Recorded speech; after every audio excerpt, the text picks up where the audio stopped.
हरि ओम। हमने पहले भाग में जो है डिस्कशन के पहले भाग में वेद की पर जो चर्चा कर रहे थे उसमें कठोपनिषद में एक जो मंत्र आया था अंधम तम प्रविशन्ति और न संपराय प्रतिभाति बालम आत्मान रत्नम विद्धि। ये कठोपनिषद की कौन सा यम का युक्ति है ये पूछा गया था। तो यहाँ पर जो अंधम तम प्रविशन्ति आत्मानम रत्नम विद्धि है इसके ऊपर और कठोपनिषद से आपको कौन कौन सा मंत्र के ऊपर ध्यान देना चाहिए जिससे परीक्षा में आ सकता है, तो मैं उसको थोड़ा आपको दिखा देता हूँ ताकि आपका जो संशय है वो दूर हो जाए। यहाँ पर कुछ पंक्ति जो मैंने ये हाईलाइट कर रखा है, आपको इसका पीडीएफ भी मिला हुआ होगा तो उसको पढ़ना। संकल्प भाव मनुष्यो भूयात्, इस तरह की पंक्ति। ध्यानम भाव विचार, ध्यानम भाव चित्तात् भूयः, विज्ञानम भाव ध्यानात् भूयः, इस तरह की ये पंक्तियाँ हैं। और इसका हमने जो वीडियो पिछले वाला आया था उसमें हमने व्याख्या भी किया था।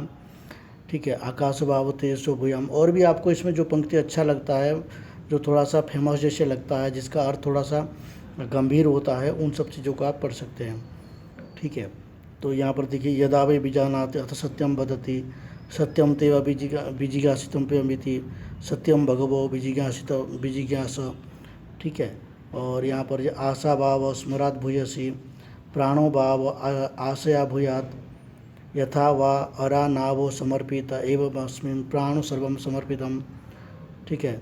यदा वे श्रद्धाति अथ मनुते श्रद्धा त्वया विजिज्ञासितव्यमिति, यदा वे तिष्ठति अथ श्रद्धाति तिष्ठा त्वेव विजिज्ञासितव्यमिति, निष्ठा भगवो विजिज्ञास। इस तरह की जो पंक्तियां हैं इसको आप याद रखें, ये इसको थोड़ा बहुत पढ़ें। न पश्य मृत्यु पश्यति, न रोगम नोत दुःखताम, सर्वमः पश्यति। आहार शुद्धो सत्वशुद्धि, सत्वशुद्धो ध्रुवा स्मृति, स्मृति लाभे सर्वग्रंथिनां विमोक्षः, तस्मै मृदीत कषायाय तमस पारम दर्शयति। इस तरह की जो पंक्तियां हैं वो परीक्षा में आ जाती है। ठीक है। आगे और भी आ जाएगा जो नेक्स्ट में यहाँ पर आप देख सकते हैं। सयदि प्रीतिलुगो अकाम भवति, इस तरह की जो पंक्तियां हैं ये ज़्यादातर पूछे जाते हैं, ये पंक्ति में आती है। अभी जैसे हमने प्रश्न देखा था। ठीक है। तो इस तरह के ये आ सकते हैं। ये देखिए यहाँ पर ये भी आप देख सकते हैं। ये आत्मा अपहत पात्मा विजीरो अमृत विश्व का, तदु भयो देवासुरो, ये भी आ सकता है। ठीक है। तई हो। हाँ, इसके बीच में भी बहुत सारे पंक्ति आता है, जैसे ये है सत्यकाम संकल्प, आत्मा अपहत पात्मा विजीरो विमृत्यु विशोको विजिगत्सो पिपासा सत्यकाम संकल्प सोन्नष्टभ्य स। इस तरह की ये पंक्तियाँ हैं। ठीक है। इस पंक्ति ये ऐसे पंक्तियाँ सब आप थोड़ा थोड़ा पढ़ रखिए ताकि आपको परीक्षा में आए तो आप आसानी से इसको जो है आप पहचान सकते हैं। ठीक है। यहाँ पहचान करना होता है। ठीक है। जो विषय वस्तु पढ़े होंगे वो विषय का पहचान करना होगा वहाँ पर। ठीक है। यहाँ पर और कुछ नहीं है, सिर्फ पहचान करना है।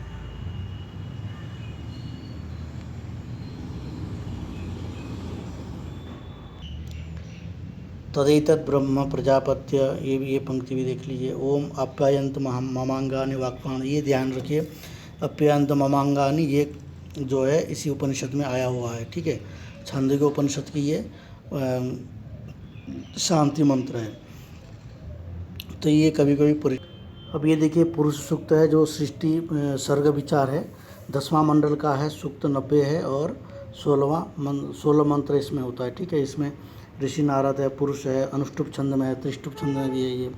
तो इस तरह से प्रश्न कभी आता है। देखिए यहाँ पर, देखिए यहाँ पर जो है सहस्र सिर का पुरुष का सर्वस्राक्ष सहस्रपात सभौम विश्वतो वृत्त्यातिष्ठन् दशांगुलम, ये सब पद जो है इनको आप एक बार आवृत्ति कर लीजिए तो इससे आपको आराम से जो है तस्मात् विराज अजायत विराजो अधिपुरुषः।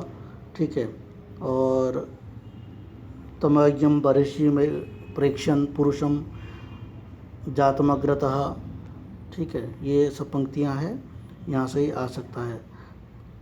तस्मात् अजायंत ये के चोभयायतः यत्पुरुषम यदयुः कथिधा व्यकल्पयन, ये भी इस तरह की आपको पंक्ति। चंद्रमा मनसो जातो जातश्चक्षु सूर्य अजायतः मुखान्द्रियश्चाग्निश्च प्राणद्वायुर्जायत, ये पंक्ति बहुत प्रसिद्ध है।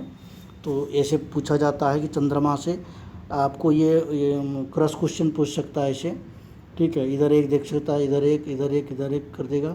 चंद्रमा मनसो जात, तो चंद्रमा से किसका जन्म हुआ, सूर्य से चक्षु से किसका जन्म जात हुआ, तो सूर्य के साथ किसका है और मुख के साथ किसका है, इस तरह के साथ यहाँ पूछ सकता है। नाभ्या आसित अंतरिक्ष गोम शिष्णुर्द्यो समवर्तत, ठीक है, ये इस तरह के आ सकता है। यज्ञेन यज्ञमय जंत देवा, ठीक है। और ये हिरण्यगर्भ सूक्त, ये भी 10वां मंडल की है। सर्ग विचार वहाँ पूछा गया था एक प्रश्न में कि 10वां कौन सा मंडल में जो है सर्ग विचार आता है, अधिक आता है। तो यहाँ पर ये देख ले सर, इसमें हर मंत्र में कस्मै देवाय हविषा विधेम ये जुड़ा हुआ है, ठीक है। हिरण्यगर्भ समवर्तताग्रे भूतस्य जातः पतिरेक आसीत, ठीक है। ये सब जो है पहले हमने बताए हैं और इसका अर्थ भी हमने बताए हैं। तो कस्मै देवाय हविषा विधेम सब मंत्र यहाँ पर जुड़ा हुआ है। तो अगर ऐसे पंक्ति कहीं पर पूछा जाता है कस्मै देवाय हविषा विधेम, तो उसको आप ध्यान रखें और उसको आप पहचान सकें कहाँ से आया हुआ है, ठीक है। तो ये हिरण्यगर्भ सूक्त का है। अब नासदीय सूक्त, ये भी 10वां मंडल का है। इसमें 7 मंत्र 129वां सूक्त है, ठीक है। अब नासदीय सूक्त में देखिए यहाँ, नासदासीनो सदासीनो तदानीम नासिदग्रो नो व्योमा परो यत्, यहाँ पर न मृत्यु राशिदमृतम न तरहि न रात्रिया, इस तरह के आप इसको देख सकते हैं यहाँ पर जो है। और ये भी तम आस तमसा, ये यहाँ से शुरू हो रहा है। कामस्तग्रे सवर्तताधि, ठीक है, यहाँ पर भी ध्यान रखिए। तो इस तरह से कहीं से भी पूछ सकता है। और को अद्धा वेद का ये भी ध्यान रखिए। यम विशिष्टिर्यत, ये भी ध्यान रखिए। तो इस तरह से यहाँ से प्रश्न आता है। तो ये मैंने आपको जो है, अब यहाँ पर देखिए एक प्रश्न आया था 2019 जून में, अग्निध्रः नाम ऋत्विक कस्य गणस्य वर्तते। अग्निध्रः नामक जो ऋत्विक है वो किस गण का होता है, ब्रह्मगण है, अध्वर्यु गण है, होत्री गण है और उद्गात्री गण है। देखिए इसमें जो 4 गण है, ये 4 गण जो है चारों वेदों से संबंधित है, ठीक है। जो वैदिक साहित्य का, उसमें जो 4 वैदिक साहित्य के सामान्य परिचय है, उसमें आप इसको देख सकते हैं, उसमें आप पढ़ लीजिएगा, ठीक है। तो ये इम्पोर्टेंट है कि ये चारों गणों के बारे में आपको थोड़ा जानकारी होना चाहिए, ठीक है। तो ये आप वहाँ से देख सकते हैं।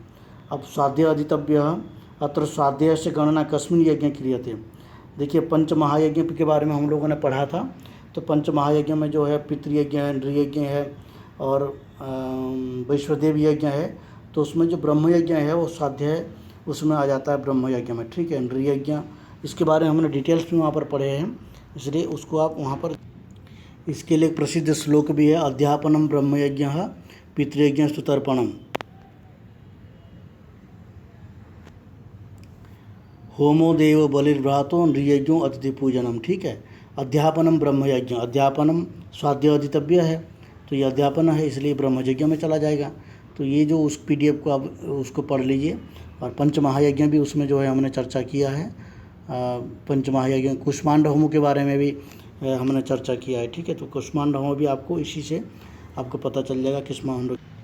यहाँ पर ये भी प्रश्न आ सकता है कि कुष्मांड होम कहाँ पर आता है, ठीक है। ये तैत्तिरीय आरण्यक का है और द्वितीय प्रपाठक में आता है अनुवाग 3 और अनुवाग 6 तक, ठीक है। 56 मंत्र में कुष्मांड होम का वर्णन किया गया है, ठीक है। तो इसलिए कुष्मांड होम कहाँ आता है, तैत्तिरीय आरण्यक में आता है और द्वितीय प्रपाठक में आता है। अब देखिए यहाँ पर मैंने आपको कह रहा था कि प्रश्न कैसे आता है। माध्यन्दिन संहितायां शतरुद्रीय होम मंत्राः कस्मिन् अध्याये उपदिष्टाः, ठीक है। तो शतरुद्रीय होम मंत्राः जो रुद्र माध्यन्दिन संहितायां रुद्रादि शतरुद्रीय होम मंत्राः, देखिए जो रुद्री पाठ है वो शतरुद्रीय होम मंत्र वहीं पर प्राप्त होता है। तो इसलिए ये भी षोडश अध्याय हो जाएगा, जो हम लोग माध्यन्दिन संहिता में षोडश अध्याय पढ़ते हैं रुद्र स्वरूप के नाम से, ठीक है। अग्निमीड़े पुरोहितम अत्र किम छंद, देखिए अग्निमीड़े पुरोहितम यहाँ पर क्या छंद है। मैंने आपको बताया था कि छंदों के बारे में। तो छंदों के हिसाब कैसे है कि 4-4 वर्ण बढ़ते जाता है, गायत्री उष्णिक, इस तरह से जो छंद है गायत्री उष्णिक अनुष्टुप बृहति, ठीक है। गायत्री, उष्णिक, अनुष्टुप, बृहत, यहाँ 4 वर्ण बढ़ते जाता है। गायत्री 24 का होता है, 24 में 4 जोड़िए तो उष्णिक हो जाएगा, फिर अनुष्टुप हो जाएगा। तो यहाँ पर देखिए, यहाँ पर एक ट्रिक है जिसको आप समझ सकते हैं। अग्निमीड़े पुरोहितम, अग्निमीड़े पुरोहितम देखिए कितना वर्ण है, 1 2 3 4 5 6 7 8 9 है। ठीक है, हल को छोड़ दें तो 8 हो जाएगा, 1 2 3 4 5 6 7 8 हितम। ठीक है, हल को क्योंकि एक वर्ण नहीं माना जाता है, अर्धवर्ण माना जाता है। तो अग्निमीड़े पुरोहितम, अग्निमीड़े पुरोहितम, 4 4 8 हो गया, 8 हो गया। तो ये जो है 8 हो गया, तो ये एक पाद का हो सकता है। ठीक है, 8 वर्ण एक पाद में 8 9 ऐसे कुछ रह सकता है, तो 8 वर्ण का यहाँ पर पाद हो सकता है। ऐसे अनुमान लगाएंगे तो भी अब इसका बन जाएगा। तो 8 3 24, अगर गायत्री में होता है तो 24 होता है। तो ठीक है, अग्निमीड़े पुरोहितम, यहाँ पर जो है आपको 24 वर्ण का एक पाद में 8 वर्ण होता है, जिसमें वो गायत्री छंद हो जाएगा। तो यहाँ पर गायत्री छंद कर देंगे तो आपको सही आंसर हो जाएगा। ऋग्वेद से कस्मिन् मंडले सर्ग विषय का विचारो मुख्यतया प्राप्त है। ऋग्वेद से कस्मिन् मंडले सर्ग विचार प्राप्त होता है, तो मैंने आपको अभी भी बताया था कि 10वां मंडल में होता है। ठीक है, ऐसे ही प्रश्न आ सकता है, तो इसलिए आप ध्यान रखिए कि यहाँ किस तरह के प्रश्न बन सकता है। अगर आप इस बात को अच्छे से सुनेंगे, जो पहले वाले वीडियो भी आप अगर देखे होंगे और अभी भी का भी जो प्रक्रिया हम बता रहे हैं उसको आप ढंग से सुनेंगे, तो यहाँ एक से एक पॉइंट इम्पोर्टेंट है, व्यर्थ की कोई भी चीज़ नहीं है। हम बिल्कुल 3 घंटा 4 घंटा स्टडी करने के बाद ये वीडियो हम लाते हैं। ठीक है, मतलब सभी प्रकरण को हमने एक बार पढ़ लिया है, तभी जाकर हम ये वीडियो बना रहे हैं, ताकि हमारे दिमाग में वो सब चीज़ रहे। ठीक है, और श्रेयस प्रेयस मनुष्य मेतः कार्यकांशो यम कुत्र प्राप्यते। श्रेयस प्रेयस मनुष्य में तत्, ठीक है, कठोपनिषद में प्राप्त होता है। मैंने आपको अभी भी दिखाया था कठोपनिषद में, उसमें श्रेयस प्रेयस मनुष्य में तत्, इस तरह की जो पंक्तियां हैं उनको आपको याद करने के लिए मैंने कहा था, इसीलिए मैंने पहले उसको दिखाया। ठीक है, तो इस तरह के प्रश्न आते हैं, तो ये किसी भी उपनिषद का हो सकता है। तो यहाँ पर जो है ये कठोपनिषद में आया है, क्योंकि कठोपनिषद में श्रेय और प्रेय मार्ग आता है। एक तो नारद सनत कुमार संवाद है और श्रेय प्रेय मार्ग है। तो श्रेय प्रेय मार्ग कहाँ का है? कठोपनिषद का है। नारद सनत कुमार संवाद कहाँ का है? छांदोग्य उपनिषद का है। ठीक है, तो इसीलिए जो है मैंने आपको जो भी प्रश्न दिखाए, जो PDF दिखाया था जिसमें हमने लाइटिंग कर रखा है, उसको आप ज़रूर पढ़िए, क्योंकि यहाँ से 1 2 3 क्वेश्चंस आते रहते हैं। 2 क्वेश्चन तो आपको मान के चलिए, यहाँ से 2 क्वेश्चंस अगर आप पढ़ेंगे तो 2 क्वेश्चंस आपका पक्का हो जाएगा। एक एक क्वेश्चन बहुत इंपॉर्टेंट है। आप ये जो वीडियो सीरीज हम ला रहे हैं, ये वीडियो सीरीज को आप अगर पूरा देखते हैं ना, तो आपका कॉन्फिडेंस 10 गुना बढ़ जाएगा। मैं आपको 100% कह सकता हूँ, अगर ये वीडियो आप पूरा देखते हैं ये सीरीज़ का, इसलिए हम छोटा छोटा बना रहे हैं, 20 मिनट 15 मिनट 20 मिनट 15 मिनट की वीडियो बना रहे हैं, ताकि आप इसको पूरा देख पाएँ। अगर ये वीडियो अगर पूरा देखते हैं तो आपका कॉन्फिडेंस जो है 10 गुना बढ़ जाएगा, और आप कहेंगे कि मैं तो पक्का जो है इस बार JRF करके रह सकता हूँ। ठीक है, तो इसलिए मैं ये बनाने का मेरा मकसद यही है कि आपको रिवीजन करवा रहा हूँ मैं। जो आपने पढ़ चुके हैं, जो पढ़े हैं, उसको मैं बता रहा हूँ कौन कौन चीज़ को दोबारा पढ़ना है। अगर मान लीजिए कोई PDF आपको छूट रहा है, कोई मटेरियल आपको मिल नहीं रहा है, तो उस PDF को दोबारा पढ़िए। ठीक है, एक दिन में आपको 1 चैप्टर कंप्लीट कर सकते हैं, इसलिए मैंने इसको लेके आया हूँ। ठीक है, निरुक्तम होते षड्भाव विकार से कौन गण्यते। देखिए, निरुक्त में षड्भाव विकार आता है, तो इसको हमने चर्चा भी किए थे। षड्भाव विकार में आता है अस्ति वृद्धि जायते विपरिणमते, अस्ति वृद्धि जायते अपक्षीयते विपरिणमते विनश्यति। ठीक है, अस्ति वृद्धि जायते अपक्षीयते विपरिणमते अपक्षीयते विनश्यति, ये छः षड्भाव विकार कहते हैं इसको। तो इसमें जो अस्ति वृद्धि जायते विपरिणमते 3 तो है ही, पर भवती तो उसमें आता नहीं है, इसलिए जो है ये भवती उसमें नहीं आएगा। ठीक है, तो ये षड्भाव विकार में आप देख लीजिएगा। तो इस प्रकार के प्रश्न जो है यहाँ पर, और षड्भाव विकार कुत्र प्राप्यते ये भी कह सकता है, तो निरुक्त में प्राप्यते ये आप प्रश्न में कर सकते हैं। तो उल्टा करके भी प्रश्न पूछ सकता है, इसलिए आपको कॉन्सेप्ट समझना है। कॉन्सेप्ट समझ के रखेंगे तो आपको प्रॉब्लम नहीं होगी, अगर आप रट करके जाएंगे तो आपको दिक्कत होगी। इसलिए बहुत सारे छात्र कह रहे थे कि क्वेश्चन भेज दीजिए। कुश्ती के मुझे क्वेश्चंस बनाने में भी टाइम लगेगा और आपको रटने में भी टाइम लगेगा, कभी याद होगा कभी याद नहीं होगा। परंतु अगर आप इस चीज़ को ध्यान से सुनेंगे, कॉन्सेप्ट को समझेंगे, थोड़ा आप लिखेंगे, स्वयं क्वेश्चन बनाएंगे, तो क्वेश्चन आपके दिमाग में फिट हो जाएगा। आप खुद जब तक लिखोगे नहीं एक कहावत है, लिसनिंग, राइटिंग एंड स्पीकिंग, ये 3 चीज़ होना चाहिए। लिसन, सुनना बहुत इम्पोर्टेंट है। जो सुनता है वही कुछ आगे कर सकता है, ठीक है। जो सुनता है वही कुछ आगे कर सकता है, जो नहीं सुनता है वो आगे कुछ भी नोटिस नहीं कर सकता है, ना किसी को कुछ बोल सकता है।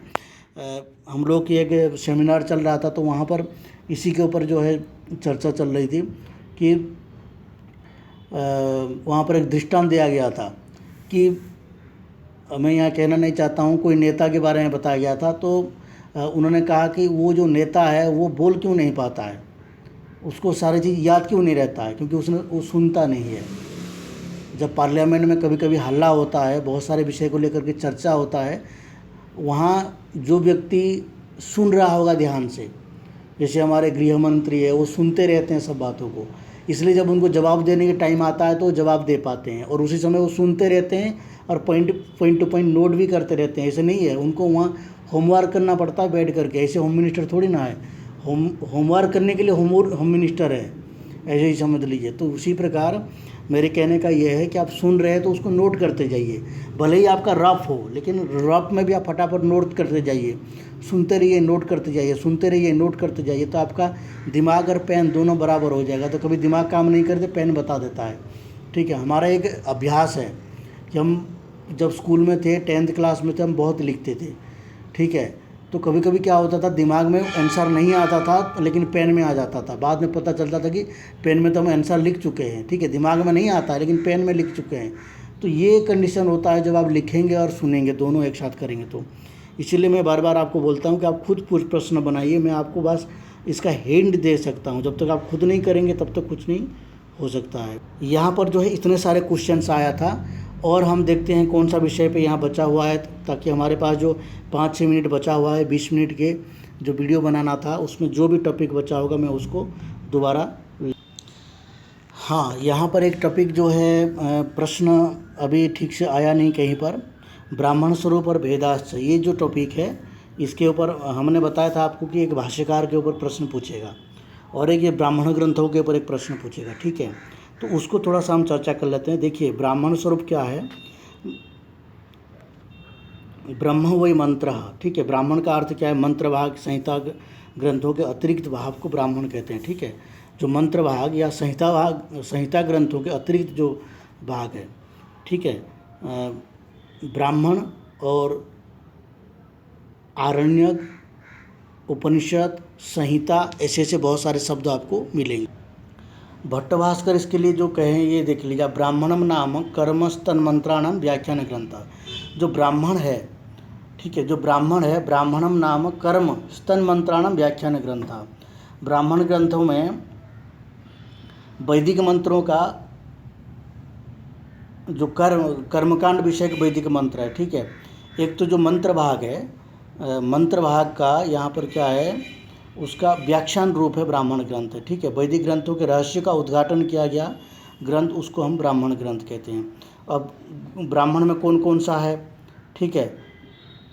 ब्राह्मण में आपका गोपद ब्राह्मण है, और भी ये देखिए, नैरुक्तम यत्र मंत्रस्य विनियोग प्रयोजनम प्रतिष्ठानम विधि श्चैव ब्राह्मणम तद दिहोच्यते। ऐसे ये प्रसिद्ध वाक्य है। तो ऐसे वाक्य भी कभी कभी उद्धृत करता है कि ये किसकी वाक्य है, ये पूछ सकता है कभी भी। नैरुक्तम यत्र मंत्रस्य विनियोग प्रयोजनम प्रतिष्ठानम विधिश्चैव ब्राह्मणम तदिहोच्यते अयम कस्य भाष्यकारस्य मत, या फिर अयम कस्य विद्वानस्य मत वर्तते, ऐसे प्रश्न कर सकता है। और ये ऊपर में आया था, ब्राह्मणम नाम कर्म स्तन मंत्राणाम व्याख्यान ग्रंथ, ये किसका है, ये पूछ सकता है, भट्टभास्कर का है, ये ध्यान रखिए। तो इस तरह के कभी कभी प्रश्न आ जाता है, ठीक है। और इसका व्याख्यान हमने वहाँ पर अच्छे से किया है, तो इसलिए यहाँ पर ज़्यादा नहीं कहेंगे। देखो, हेतु निर्वचनम निंदा प्रशंसा संशयो विधि परक्रिया पुराकल्पो व्यावधारण कल्पना, ये भी जो है सावर स्वामी ने कहा है। उपमानम दशयितेतु विधेय ब्राह्मणस्य वही सावर स्वामी ने कहा है। तो ये पंक्ति भी आप याद रखें। देखिए, अब यहाँ पर जो है ब्राह्मण ग्रंथों है, कौशितकी ब्राह्मण है, भारद्वाज, याज्ञवल्क्य, कौशितकी, ये ब्राह्मण ग्रंथों की रचयिता है। ये सब कौशितकी, भारद्वाज, याज्ञवल्क्य, सांख्यायन, ऐतरेय, वास्कल, साकल, गार्ग्य, शौनक और आस्पलायन, ये सारे जो है ब्राह्मण ग्रंथों के रचनाकार हैं।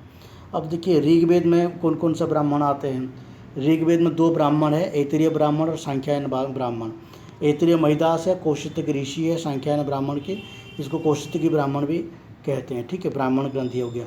यजुर ग्रंथ में शतपथ ब्राह्मण है और तैत्तिरीय ब्राह्मण है। ठीक है, ये ध्यान रखिए कि शतपथ ब्राह्मण किस वेद से अंतर्गत है, ये पूछा जा सकता है। याज्ञवल्क्य है और आचार्य तैत्तिरीय ब्राह्मण। और सामवेद का ब्राह्मण कौन कौन सा है। सामवेद में थोड़ा ज़्यादा ब्राह्मण है, तो तांडीय ब्राह्मण है, षड्विंश ब्राह्मण है, सामविधान ब्राह्मण है, आर्षण ब्राह्मण है, देवता ब्राह्मण है, छांदोग्य ब्राह्मण है। ठीक है, इनका लेखक के नाम मिला नहीं, जो वैदिक साहित्य के इतिहास है उसमें नहीं मिला है, इसलिए हमने उनको लिया नहीं है। और संभवतः इसका कहीं मिलता होगा तो आपको मिल जाए तो मुझे भी आप ज़रूर भेज दीजिए। वंश ब्राह्मण है, संहितोपनिषद ब्राह्मण है। और अथर्ववेद में केवल गोपद ब्राह्मण मिलता है, जो गोपद ऋषि की लिखी हुई है। ठीक है, ये ब्राह्मण ग्रंथ हो गए और इनके जो रचनाकार भी हो गए। ऐतरेय ब्राह्मण का रचना कर ऐतरेय महिदास है। इसमें 40 पंचिका है, 40 अध्याय है और 8 पंचिका है, कंडिकाएँ 285 है। सांख्यान ब्राह्मण का ये देखिए, ये 30 अध्याय है। इसका हमने डिटेल्स में पूरा वीडियो बनाए थे। माध्यन्दिनी शाखा, ठीक है, यजुर्वेद का जो है शतपथ ब्राह्मण है, याज्ञवल्क्य उसकी है, माध्यन्दिनी शाखा का ये अध्याय 100 है। इसमें कांड 14 है, ब्राह्मण जो है 483, कंडिकाएँ 7624 है। हमारे इसमें लगभग जो है ये संख्याएँ नहीं पूछती है। ठीक है, फिर भी आपको थोड़ा बहुत पढ़ के रखना चाहिए। ठीक है, और कण्व शाखा में ये है, अध्याय 104 है। ठीक है, शतपथ ब्राह्मण। ठीक है, अब ये सब सामवेद की है और अथर्ववेद की है। गोपद ब्राह्मण जो है शौनक्य शाखा के अंतर्गत गोपद ऋषि है। गोपद, पूर्व गोपद और उत्तर गोपद उसमें है। 5 प्रपाठक और 5 प्रपाठक है उसमें, किसमें, गोपद, पूर्व गोपद में। और उत्तर गोपद में 6 प्रपाठक है। ठीक है, कुल जो है 135 कंडिकाएँ हैं और उत्तर गोपद में 123 कंडिकाएँ हैं, तो टोटल मिल करके 258 कंडिकाएँ हैं इसमें। ठीक है, तो इस तरह से जो है ये हमने भी ब्राह्मण ग्रंथों का भी थोड़ा बहुत डिस्कशन कर लिया। तो यहाँ से कैसे प्रश्न आता है आपको मैंने बता दिया। तो ये ब्राह्मणों के नाम आप थोड़ा बहुत याद रखिए और कौन सा ब्राह्मण किसने लिखा है ये आप ध्यान रखिए। ऐतरेय ब्राह्मण जो है ऐतरेय महिदास है, कौशिक ऋषि है। ठीक है, और शतपथ ब्राह्मण है, याज्ञवल्क्य की है। और तैत्तिरीय ब्राह्मण है, आचार्य तैत्तिरीय की है। ठीक है, सामवेद का ब्राह्मण ये सभी है। तांडीय ब्राह्मण, तो ये भी पूछ सकता है ब्राह्मणों से, कोई एक ब्राह्मण के नाम देकर ये कह सकता है कि इनमें से कौन सा जो है सामवेदीय ब्राह्मण नहीं है। ठीक है, ये पूछ सकता है। षड्विंश ब्राह्मण, तो आपको ये पता होना चाहिए कौन सा ब्राह्मण कहाँ का है, नाम भी पूछ सकता है। इस तरह से भी, यहाँ से भी। अब मुझे लगता है जो फर्स्ट चैप्टर में जो यूनिट 1 है उसमें हम लोगों ने सभी चीज़ों को लगभग कवर कर लिया, ऐसे मुझे लग रहा है। अगर कुछ रह गया है तो आप ज़रूर मुझे मैसेज करिए। 2 वीडियो में सारे हमने 40 मिनट में लगभग जो है सब कुछ कंप्लीट किया है। वैदिक साहित्य का सामान्य परिचय ये तो आप लोग पढ़े हैं। ठीक है, यहाँ से वही भाष्यकार के बारे में पूछा जा सकता है और फिर वेदों के बारे में कुछ थोड़ा बहुत पूछा जा सकता है।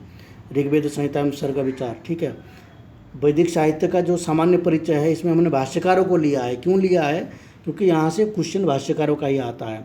और ऋग्वेद संहिता में सर्ग विचार, इसको भी हमने कंप्लीट किया है। रुद्र स्वरूप, इसके बारे में मैंने भी आपको बताया था इसको कैसे पढ़ना है। ब्राह्मण स्वरूप वेदास अभी हमने बता दिए। आरण्यक में पंच महायज्ञ और कुष्मांड होम, पितृयज्ञ, ब्रह्मयज्ञ, नृयज्ञ, ये सब जो है पंच महायज्ञ में आ जाता है। श्रेय प्रिय मार्ग, नारद सन कुमार, ये भी हो गया। और उष्णिक, गायत्री, उष्णिक, अनुष्टुप, ये छंद भी हो गया। षड्भाव विकार भी हो गया। देवता स्वरूप विचार, ऋचात्र विदम भी मैंने करवा दिया था, आपको बता दिया था। त्रैश्वर्य प्रदर्शनम और स्वरित भेद। ठीक है, ये जो त्रैश्वर्य प्रदर्शन है ये 3 प्रकार की स्वर है, जैसे उदात्त, अनुदात्त, स्वरित है। और उन स्वरित का भेद जो है, ठीक है, उसके ऊपर एक छोटा सा करेंगे हम, कुछ ना कुछ नोट्स जो है हमको प्रिपेयर करके देंगे, जो भी हमें मटेरियल मिलता है। ठीक है, और उसके बाद जो है विवृत्ति भी हो गया, स्वरभक्ति भी हो गया। ठीक है, अब आधुनिक वेदों का उपयोग, ये तो आपको प्रश्न पूछेगा तो आपको ये खुद सोच करके देना है, ऐसे वहाँ से प्रश्न नहीं आते हैं। यहाँ वीडियो एंड करते हैं और आप लोग जो है हमारे व्हाट्सएप पे ज़रूर जुड़िए और व्हाट्सएप ग्रुप में भी ज़रूर जुड़िए। ठीक है। तो और बहुत सारे छात्र जो है मैसेज भी आप करते रहिए, आपको अगर कोई दिक्कत आती है तो। ठीक है, वेद की इकाई हो गया पूरा। अब इसके बाद हम नेक्स्ट जो है व्याकरण में चलेंगे और उसमें भी हम डिटेल्स में चर्चा करेंगे कि वहाँ पर किस तरह से प्रश्न आते हैं और आते रहेंगे। ठीक है, हम 2 वर्ष की क्वेश्चंस को लेकर के आ रहे हैं, तो आप लोगों ने अगर पढ़ लिए हैं इस चीज़ को तो बहुत अच्छे से प्रिपेयर हो जाएगा इस वीडियो को देख करके। ठीक है, और अपना कमेंट इस वीडियो में ज़रूर करिए कि आपका जो क्वेश्चंस है या फिर जो भी है वो कमेंट्स में ज़रूर दीजिए, ताकि कमेंट्स अगर रहेगा तो जो छात्र आगे भी आने वाले हैं उनको भी वो कमेंट्स के बारे में पता चले और वहाँ पर क्या समस्या आती है वो पता चले। इसलिए मैं कहता हूँ बार बार जो है कमेंट करिए और लाइक भी करते रहिए वीडियो को, और अपने मित्रों को ज़रूर शेयर करिए। जो अभी बहुत सारे स्टूडेंट अभी भी नए नए आ रहे हैं, अभी 10 दिन बचा हुआ परीक्षा के लिए और अभी भी नए स्टूडेंट आ रहे हैं, क्योंकि उनको पता नहीं है हमारे बारे में, हमारे जो चैनल के बारे में। यहाँ पर क्लास होती है, किसी को नहीं पता है। आप लोग थोड़ा मदद करेंगे तो उनका भी हेल्प हो जाएगा। ठीक है, तो यहीं पर वीडियो को एंड करते हैं। धन्यवाद।